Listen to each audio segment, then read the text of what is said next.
পূর্বের 1 বৎসরের ছোট গুনাহ এবং সামনের 1 বৎসরের ছোট গুনাহগুলো আমার আল্লাহ পাক মাফ করে দিবেন। আমি কোন দিন রোজা রাখবো? যেদিন হাজির আরাফাতের ময়দানে অবস্থান করে সেদিন রোজা রাখবো? তাহলে বাংলাদেশে তো সেদিন 8ই জিলহজ। আলহামদুলিল্লাহ ওয়াসসালাতু ওয়াসসালামু আলা রাসূলিল্লাহ আম্মা বাদ। প্রিয় দ্বীনী ভাই বোন, আজকে একটি গুরুত্বপূর্ণ বিষয় নিয়ে আমরা আলোচনা করতে চাই। সেটা হচ্ছে ইয়ৌমে আরাফার রোজা নিয়ে। ইয়ৌমে আরাফা রোজার ব্যাপারে মুসলিম শরীফের 1162 নম্বর হাদিস এসছে।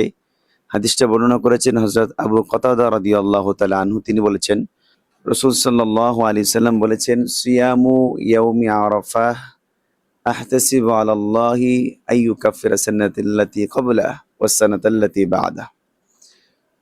নবীজি বলেছেন যে আরাফার দিনে রোজা রাখা এটা এতটাই দামি যে আমি আশা রাখি আল্লাহর কাছে এই একটি রোজার বদৌলতে আল্লাহ পাক পূর্বের 1 বৎসরের ছোট গুনাহ এবং সামনের 1 বৎসরের ছোট গুনাহগুলো আমার আল্লাহ পাক মাফ করে দিবেন। তো এতটা গুরুত্বপূর্ণ একটা রোজা হচ্ছে 9 জিলহজের রোজাটুকু রাখা। এখন আপনি বলতে পারেন, তাহলে আমি কোন দিন রোজা রাখবো? যেদিন হাজির আরাফাতের ময়দানে অবস্থান করে সেদিন রোজা রাখবো? তাহলে বাংলাদেশে তো সেদিন 8ই জিলহজ, নাকি আমাদের দেশে 9 জিলহজ অনুযায়ী রোজা রাখবো? এই প্রশ্নটা সচরাচর অনেকে করে থাকেন, অনেকে বিভ্রান্তির মধ্যে পড়ে যান। এটার সহজ সমাধানটা হচ্ছে, আপনি বাংলাদেশের জিলহজের 9 তারিখে রোজা রাখতে হবে আপনাকে। আপনি যদি আরাফাতের ময়দানে হাজিদের অবস্থানের সাথে মিল রেখে আপনি রোজা রাখতে চান, তাহলে আপনার বাংলাদেশের তারিখ হচ্ছে 8ই জিলহজ। একটি গুরুত্বপূর্ণ উসুল হচ্ছে, যদি শহর বা স্থান ভিন্ন হন তাহলে মাসআলাগতভাবে ভিন্ন হন। এজন্য নবীজি বলছেন, রোজা রাখার ক্ষেত্রে, ঈদ করার ক্ষেত্রে চাঁদ দেখে দেখে করা। যেই স্থানে চাঁদ যে সময় দেখা যাবে সেই স্থানের লোকেরা ওই সময় বিধানটুকু পালন করবে।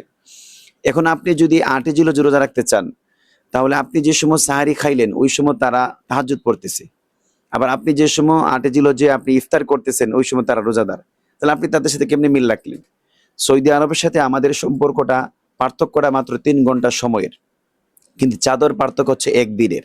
এই জন্যই সবসময় তারা আগের দিন রোজা রাখেন, আমরা পরের দিন রোজা রাখি। তারা আগে ঈদ করেন, আমরা পরের দিন ঈদ করি।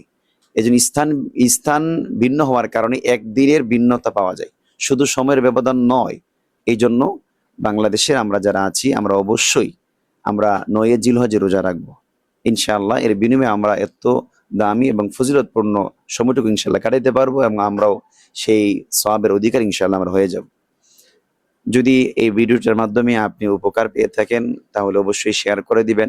শেয়ারের মাধ্যমে অন্য একজন ভাই মাসআলার ব্যাপারে ভালোভাবে অবগত হবেন, তিনিও রোজাটুকু রাখবেন এবং